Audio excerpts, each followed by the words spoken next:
resurrection, the Ark of the Covenant, circumcision, saviors, Holy Communion, Great Flood, Easter, Christmas, Passover, and many, many more are all attributes of Egyptian ideas long predating Christianity and Judaism. Justin Martyr, one of the first Christian historians and defenders, wrote, "When we say that he, Jesus Christ, our teacher, was produced without sexual union, was crucified and died and rose again and ascended into heaven, we propound nothing different from what you believe regarding those who you esteem sons of Jupiter."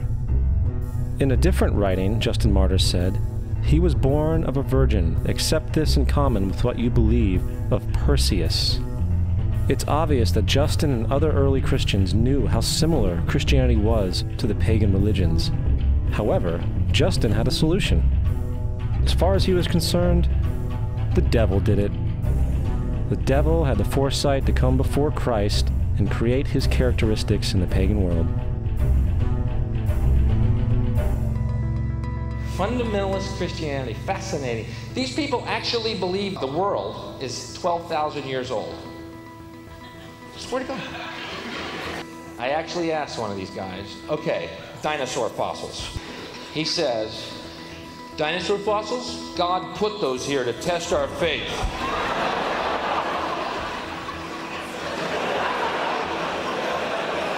I think God put you here to test my faith, dude.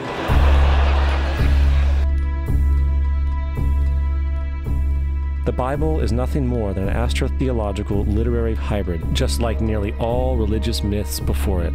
In fact, the aspect of transference of one character's attributes to a new character can be found within the book itself. In the Old Testament, there is the story of Joseph. Joseph was a prototype for Jesus. Joseph was born of a miracle birth. Jesus was born of a miracle birth.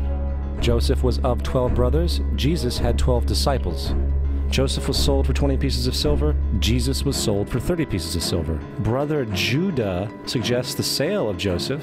Disciple Judas suggests the sale of Jesus.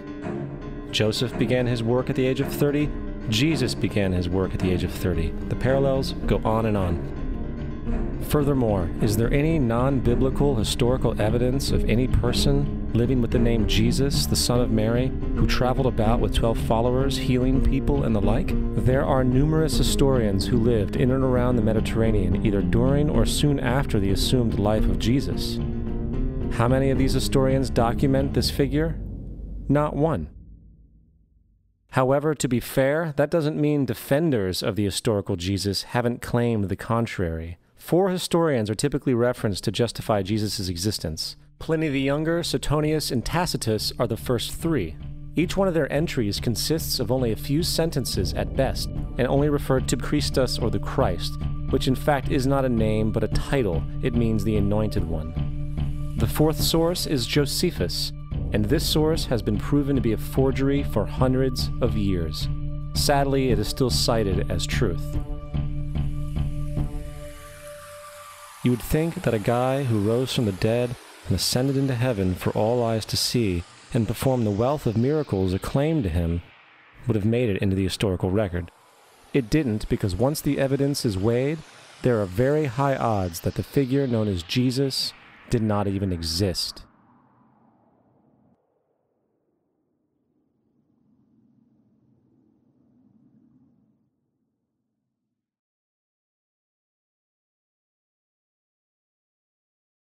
We don't want to be unkind, but we want to be factual.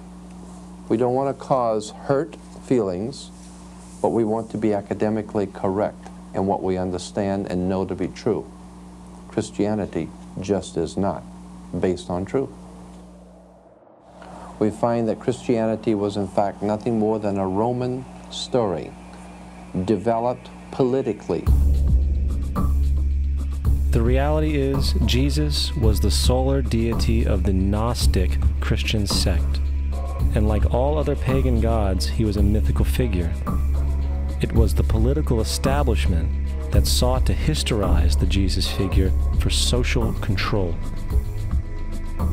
By 325 AD in Rome, Emperor Constantine convened the Council of Nicaea, It was during this meeting that the politically motivated Christian doctrines were established, and thus began a long history of Christian bloodshed and spiritual fraud.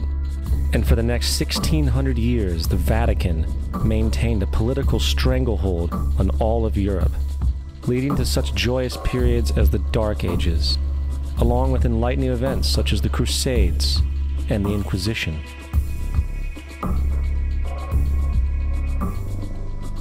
Christianity, along with all other theistic belief systems, is the fraud of the age. It serves to detach the species from the natural world, and likewise each other. It supports blind submission to authority. It reduces human responsibility to the effect that God controls everything, and in turn awful crimes can be justified in the name of a divine pursuit. And most importantly, it empowers those who know the truth, but use the myth to manipulate and control societies. The religious myth is the most powerful device ever created and serves as the psychological soil upon which other myths can flourish.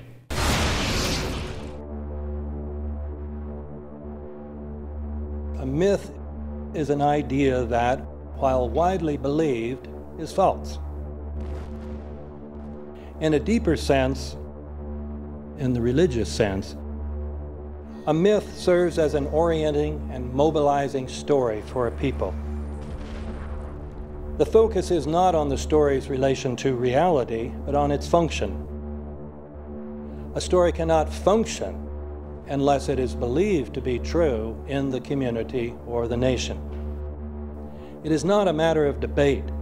If some people have the bad taste to raise the question of the truth of the sacred story, the keepers of the faith do not enter into debate with them. They ignore them or denounce them as blasphemers.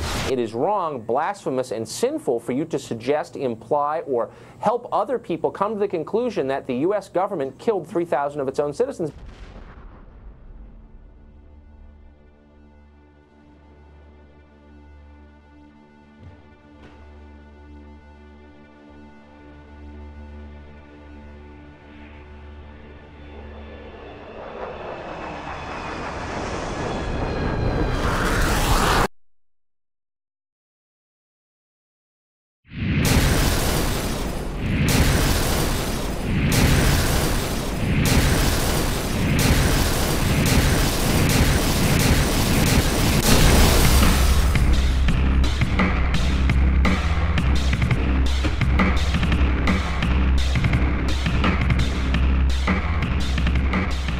As if a demolition team set off when you see the old demolitions of these old buildings. It looks like one of those scenes of an old building being purposely dynamited and blown up. Anybody who's ever watched a building being demolished on purpose knows that if you're going to do this, you have to get at the under-infrastructure of a building and bring it down. The way the structure is collapsing, this was the result of something that was planned. It's not accidental that the first tower just happened to collapse and then the second tower just happened to collapse in exactly the same way. How they accomplished this, we don't know. The building collapsed to dust. You don't find a desk. You don't find a chair. You don't find a telephone, a computer. The biggest piece of a telephone I found was half of the keypad, and it was about this big. What happened to the concrete? The concrete was pulverized from river to river. There was dust powder 2-3 inches thick. The concrete was just pulverized. Reminiscent of those pictures we've all seen too much on television before, when a building was deliberately destroyed by well-placed dynamite to knock it down. If they had detonated, they were planned to take down a building. Boom, boom, boom, boom, boom. I heard a second explosion. There was a heavy-duty explosion. Then there was some secondary explosions and then subsequent collapses. An explosion blew and it knocked everybody over. To me, it sounded like an explosion. It sounded like gunfire. Bang, bang, bang, bang, bang. And then all of a sudden, 3 big explosions. We heard a big explosion coming down. And then the entire top of the building just blew up. We saw some kind of explosion. By the force of the explosions. Big explosion. Blew it back into the 8th floor. Then we get to the lobby. This is a big explosion. The lobby looked as though a bomb had exploded there. A huge explosion now raining debris. just been a huge explosion. Huge explosion that we all heard and felt. We just witnessed some kind of follow-up explosion. We heard a very loud blast, an explosion. A secondary explosion at Tower 1 camp. That is another bomb going off. He thinks that there were actually devices that were planted in the building. Planted in the building.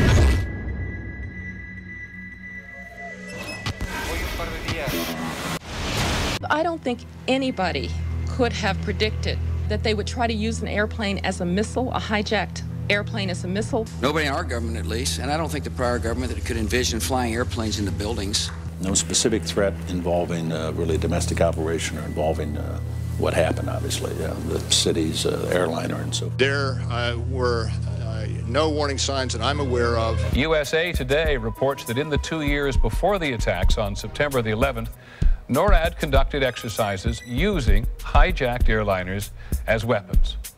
And one target was the World Trade Center.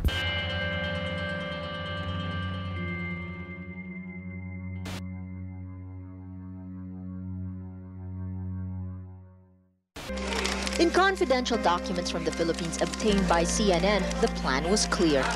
He will board any American commercial aircraft, control its cockpit, and dive it at the CIA headquarters. Other buildings targeted the Pentagon and the World Trade Center. Security in counterterrorism was blinking red, in the words of George Tenet, that the warnings of an imminent attack were so severe that something dramatic should have been done. It was unparalleled. Instead, our president went on a month-long vacation.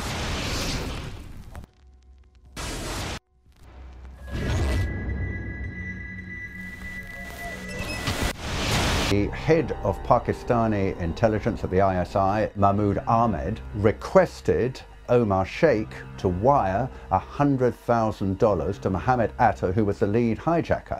Hijacker Mohammed Atta received wire transfers via Pakistan. The man sending the money to Atta is believed to be Ahmed Umar Saeed Sheikh. Omar Sheikh admitted he was supported by the Pakistan government's intelligence service, the ISI.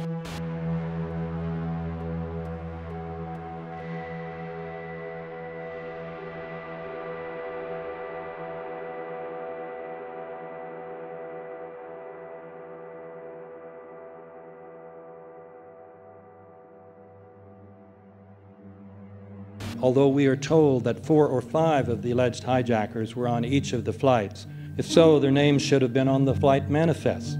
But the flight manifests that have been released contain neither the names of the alleged hijackers nor any Arab names whatsoever. We know that the men who were supposedly the hijackers had their houses, cars, credit cards paid for by the U.S. government. They were, in truth, agents. Evidence was also apparently planted. The passport of one of the hijackers on Flight 11 was allegedly found in the rubble. Goes through the fireball, through the side of the plane, and comes down to the ground unscathed. But something happened. For 6 months, they reported they had this passport. Boy, we've got it. We've got the proof. And then the guy stood up and was alive. Several of these 19 men are still alive.